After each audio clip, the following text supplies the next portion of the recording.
প্রিয় শিক্ষার্থী বোনেরা, তোমরা নিশ্চয়ই ভালো আছো। বাড়িতে করোনাকালীন সময় পড়াশুনো করছো।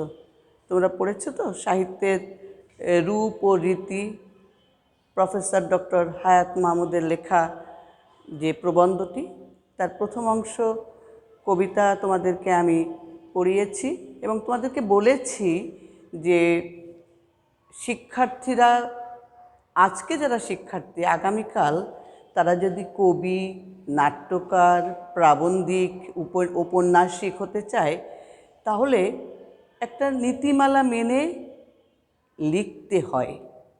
সেই নিয়মগুলো কি কি, সেই কেমন পথে চলে, কোন কোন নিয়ম মেনে চললে তুমি লেখার জগতে প্রবেশ করতে পারবা, সেই দিক নির্দেশনাটা আমরা সাহিত্যের এই রূপ ও রীতির মধ্যে পাচ্ছি।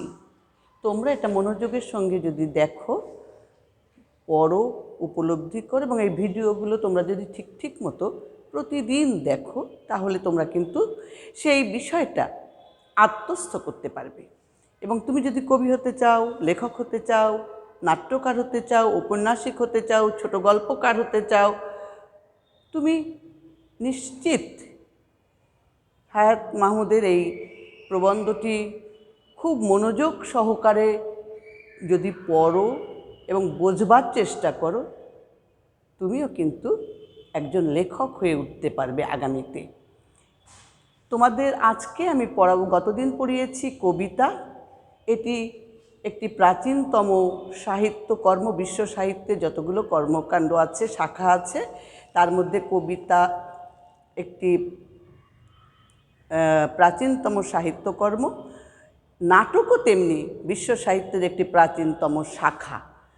তো একটা সময় কিন্তু নাটক কোনো বই পুস্তকে লেখা হতো না, কারণ তখন তো আসলে বই পুস্তক, খাতা কলম এগুলো ছিলই না। মানুষ মুখে মুখে নাটক বা লিখতো, বা মুখে মুখে নাটক ভাবতো, বলতো এবং সেটাই প্রচার করতো।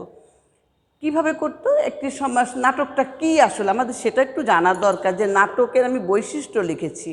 নাটক কি? নাটক হলো সমাজের কোনো সমস্যা অথবা ভালো দিক তাকে প্রচার করার জন্যে বা প্রকাশ করার জন্যে, জনসচেতনতা বৃদ্ধির জন্যে একটি গুরুত্বপূর্ণ হাতিয়ার হচ্ছে নাটক বা শিল্প মাধ্যম, সাহিত্য মাধ্যম হলো নাটক। এই নাটকটা কেমন? নাটক হলো একজন নাট্যকার বা একজন ব্যক্তি সমাজের সেই বিষয়টা নিয়ে ভাবেন। এখন লিখিত আকারে নাটক লেখা হয়, তাকে পাণ্ডুলিপি বলা হয়।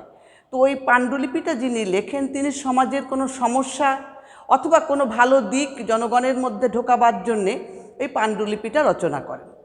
পাণ্ডুলিপিটা কেমন করে রচনা করেন? সেখানে কিছু সংলাপ থাকে, কথা থাকে।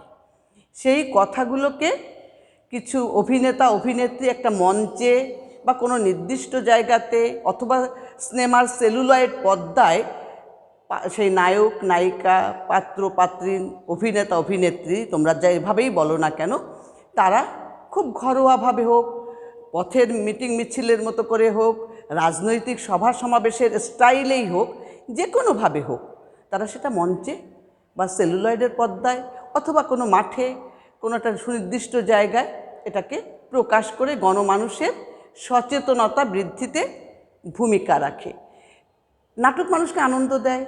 নাটক রাজনীতির কথা বলে, অর্থনীতির কথা বলে, মানুষের সমস্ত সমাজের যত দুর্নীতি তার কথা বলে, ভালো দিকগুলোর কথা বলে। যেমন ধরো, এই যে ডিজিটালাইজেশন, আমাদের বাংলাদেশ ডিজিটাল বাংলাদেশ, এটা নিয়ে কিন্তু ছোট ছোট নাটিকা হয়েছে মানুষকে সচেতনতার জন্যে, যে ডিজিটাল হলে বাংলাদেশের কি কি সুবিধা হবে, কি কি জনগণ সুযোগ সুবিধা পাবে, সেজন্য কিন্তু বেশ কিছু নাটিকা তৈরি হয়েছে। আবার যেমন ধরো নারী পাচার, শিশু পাচার, মাদক পাচার, স্টুডেন্টদের মধ্যে মাদক বিলি বন্টনের মধ্যে স্টুডেন্টরা যে বিপদগামী হয়ে যাচ্ছে, শিক্ষার্থীরা বা যুব সমাজ, এগুলো এই ভয়াবহতাকে তুলে ধরে সেই পাচার রোধের জন্যে, মাদক থেকে আমাদের যুব সমাজকে রক্ষা করার জন্য কিন্তু নাটক তৈরি করা হয়। এবং সমাজের যত রকম অসঙ্গতি তার বিরুদ্ধে সবচেয়ে বড় হাতিয়ার যেমন নাটক, তেমনি নাটক হচ্ছে সমাজের ভালো কিছুকেও মানুষের মধ্যে, একবারে তো মানুষ নেয় না ভালো কথা, সেই ভালো কথাগুলোকেও ঢোকানোর জন্য একটা বড় মাধ্যম হচ্ছে হাতিয়ার। অন্যান্য মাধ্যম অবশ্যই ভূমিকা রাখে, তবে নাটকের মতো ভূমিকা কিন্তু অন্য কোনো মাধ্যম রাখতে পারে না। এখন প্রশ্ন হচ্ছে, তুমি কি নাট্যকার হতে চাও? তুমি যদি নাট্যকার হতে চাও তাহলে তোমাকে নাটকের কয়েকটা বৈশিষ্ট্য মাথায় রেখে নাটক লিখতে হবে। সেই বৈশিষ্ট্যগুলো কি? শুরু করতে হবে নাটকটা, তাকে বলছে প্রারম্ভ। প্রবাহ, শুরুর পরে যখন চলতে শুরু করে সে চলাটা হলো প্রবাহ। এরপরে সে নাটকটা চলতে চলতে তার শ্রীবৃদ্ধি ঘটে, সেটাকে বলছে উৎকর্ষ। এই আরও শ্রীবৃদ্ধি যখন হচ্ছে সেটা গ্রন্থিমোচন, মূল বিষয়বস্তুটাকে বিস্তৃত যে আলোচনা। এরপরে এই মূল যে বিষয়টার উপরে তুমি নাটক লিখছো, কোন বিষয়ের উপরে নাটক লিখছো, তার উপসংহারে সেই মূল কথাটা তুলে ধরা। এটা হলো নাটকের, নাটক লিখতে গেলে এই বিষয়গুলোকে মনে রাখতে হবে। যেমন ধরো, নদী কোথার থেকে শুরু হয়? পাহাড় থেকে কিন্তু শুরু, তারপরে ঝর্ণা। তাহলে পাহাড়টা তার প্রারম্ভ, ঝর্ণাটা তার প্রবাহ, তারপরে সে চলছে, উৎকর্ষতা বৃদ্ধি পাচ্ছে, সে চলছে, নদীতে সে যখন মিশছে তখন তার গ্রন্থিমোচন হয়ে যাচ্ছে। আর যখন সে পাহাড় থেকে নেমে প্রবাহিত হয়ে গ্রন্থিমোচন করে সে যখন উৎকর্ষতা বৃদ্ধি করে গ্রন্থিমোচন করে সে যখন সাগরে যেয়ে মিশে যাচ্ছে, তখন তার উপসংহার ঘটে যাচ্ছে। তার মানে তার লক্ষ্য ছিল পাহাড় থেকে উৎপন্ন হয়ে সাগরে মেশা। নাটকও ঠিক তাই। তুমি যদি নাটক লিখতে চাও তাহলে তোমাকে এই প্রারম্ভিক, প্রবাহ, উৎকর্ষ, গ্রন্থিমোচন এবং উপসংহার, এই বিষয়গুলোকে যথাযথ নিয়মে মেনে তোমাকে নাটক লিখতে হবে। এবং তুমি যদি তা লিখতে পারো তাহলে একটা সার্থক নাটক তুমি মানুষের সামনে, জনগণের সচেতনতার জন্যে উপস্থাপন করতে পারবে। হ্যাঁ, নাটকের আবার কয়েকটা বিষয় আছে। যেমন ধরো, নাটক কয়েক প্রকার হতে পারে? প্রধানত নাটক আমরা 3 প্রকার ভাবতে পারি। একটা হলো কমেডি, ট্র্যাজেডি, আর একটি হচ্ছে ফার্স। কমেডির বাংলা হচ্ছে মিলনাত্মক, ট্র্যাজেডির বাংলা বিয়োগাত্মক, আর ফার্সের বাংলা হচ্ছে প্রহসন। এই 3 ধরনের প্রধানত নাটক তৈরি হয়।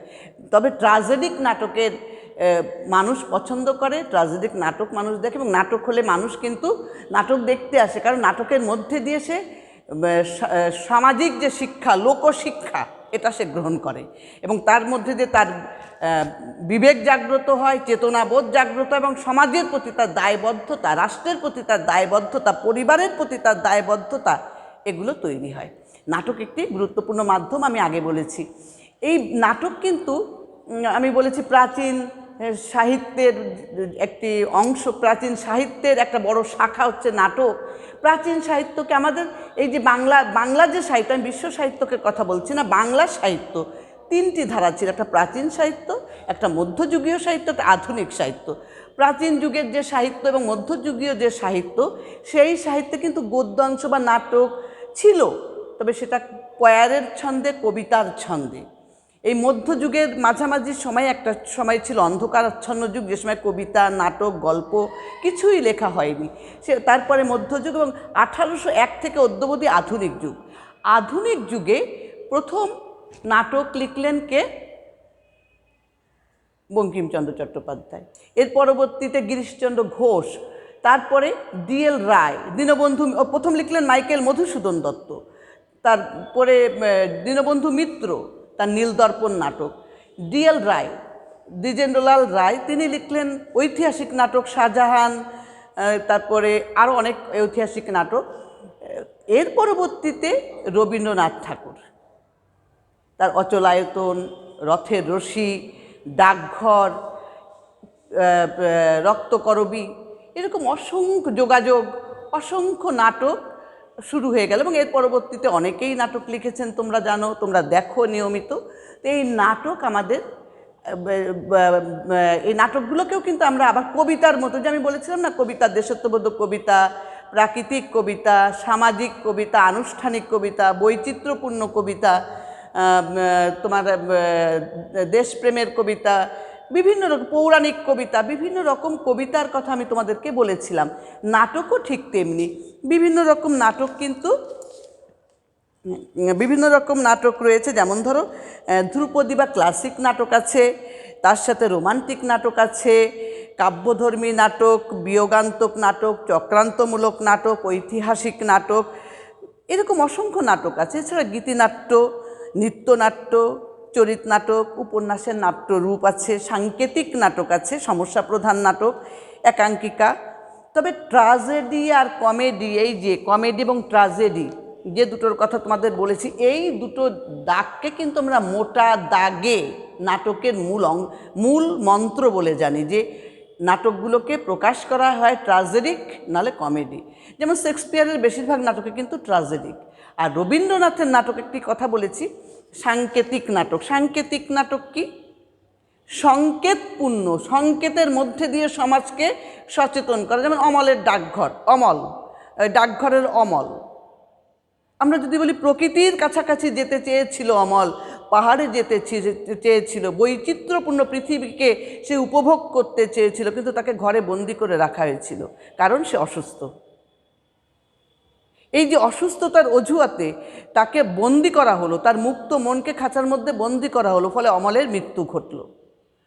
এটি একরকম সাংকেতিক নাটক। রবীন্দ্রনাথের তাসের দেশ নৃত্যনাট্য, এটি যদি তোমরা দেখে থাকো বা পড়ে থাকো বা শুনে থাকো, তাহলে দেখবে সেটা পুরোপুরি সাংকেতিক। সাংকেতিক ভাষায় রোহিতান হরতনের ইস্কাবনের টেক্কারা কেমন করে সমাজ পরিবর্তনের কথা বলছে, নারী জাগরণের কথা বলছে, রানীর নেতৃত্বের কথা বলছে, এটা কিন্তু সংকেতের মধ্যে দিয়ে বুঝিয়েছেন আমাদেরকে। সরাসরি তিনি কথা বলেননি রবীন্দ্রনাথ এখানে, কারণ সেই সময় নারী জাগরণটা তো সহজ ছিল না। রবীন্দ্রনাথের মতো লোককেও বিভিন্নভাবে অপদস্থ, অপমান করবার চেষ্টা হয়েছে, এরকম ভাবে নজরুল ইসলামকে করা হয়েছে। নজরুল ইসলামের অসংখ্য নাটক, বিপ্লবী নাটক, তাকেও কিন্তু কম সামাজিক ভাবে প্রতিহত করবার চেষ্টা করা হয়েছে, কিন্তু তারা গায়ে মাখেননি, মাথায় তোলেননি, লিখেছেন, লিখে গেছেন, মানুষকে জাগাবার চেষ্টা করেছেন। তো মোটামুটি এই হচ্ছে আমাদের নাটক। এছাড়া যে বলেছি যে গিরিশচন্দ্র ঘোষ, তিনি নাটক লিখেছিলেন। তিনি নিজে একজন নাট্যকার যেমন ছিলেন, তিনি একজন অভিনেতা ছিলেন। নটি বিনোদিনী তার প্রথম নাটক, এবং স্টার থিয়েটার, রঙ্গমঞ্চ প্রথম প্রতিষ্ঠা করেন কলকাতাতে গিরিশচন্দ্র ঘোষ তার নিজের উদ্যোগে। এটি একটি বিশাল ব্যাপার নাট্যজগৎ, নাট্য আন্দোলনের জন্য। তো যাই হোক, তোমরা আজকে বুঝলে যে নাটক কি, নাটক কত প্রকার, নাটক লেখার বৈশিষ্ট্য কি, প্রারম্ভ, প্রবাহ, উৎকর্ষ, গ্রন্থিমোচন, উপসংহার। নাটক 3 প্রকার, কমেডি, ট্র্যাজেডি, প্রহসন। তবে মূল নাটক হচ্ছে কমেডি এবং ট্র্যাজেডি, এটা মোটা দাগে। এই নাটক যদি তোমরা লিখতে চাও, তাহলে তোমাদেরকে এই নীতিমালাগুলো মানতে হবে। কোনটি ঐতিহাসিক ঘটনার প্রেক্ষিতে নাটক, কোনটি সাংকেতিক নাটক, কোনটি উপন্যাস থেকে নাট্য রূপ দিতে হবে, এটা তোমাদের জানতে হবে। নাটক লিখলেই হবে না, নাটকের বিষয়বস্তু থাকবে, তাকে সংলাপ দিতে হবে, কথা দিতে হবে। সেই কথা কারা বলবে? নাট্যকার, অভিনেতা অভিনেত্রীরা বলবে। নাট্যকারের নির্দেশনা মোতাবেক কোথায় বলবে? একটা সুনির্দিষ্ট মঞ্চে হতে পারে, কোনো সুনির্দিষ্ট জায়গাতেও হতে পারে। তোমরা মনে রাখবে, নাটকের এই নিয়মগুলো যদি তোমরা মেনে চলো বা চেষ্টা করো অনুসরণ করবার, তো একদিন তুমি নিশ্চিত একজন ভালো নাট্যকার হতে পারবে। তবে হ্যাঁ, নাট্যকার হতে গেলে সমাজ সচেতন, রাষ্ট্র সচেতন, পরিবার সচেতন হতে হবে। পরিবারের প্রতি দায়বদ্ধতা বোধ থাকবে, সমাজের প্রতি দায়বদ্ধতা থাকবে, রাষ্ট্রের প্রতি দায়বদ্ধতা থাকবে, যে আমি একজন মানুষ, আমি রাষ্ট্রের নাগরিক, সমাজের একজন অধিবাসী, পরিবারের একজন সদস্য। আমার এই সমাজের জন্য কিছু দায়িত্ব আছে। সমাজের ভালোকে প্রতিষ্ঠা করা, অন্যায়কে দূর করবার জন্য আমি হাতিয়ার হবে আমার কলম। সেই কলমে আমি লিখব নাটক, আর নাটক হয়ে উঠবে সমাজ পরিবর্তনের একটা হাতিয়ার। আমরা প্রত্যাশা করি তোমরা সেখানে পৌঁছতে পারবে। ধন্যবাদ সকলকে।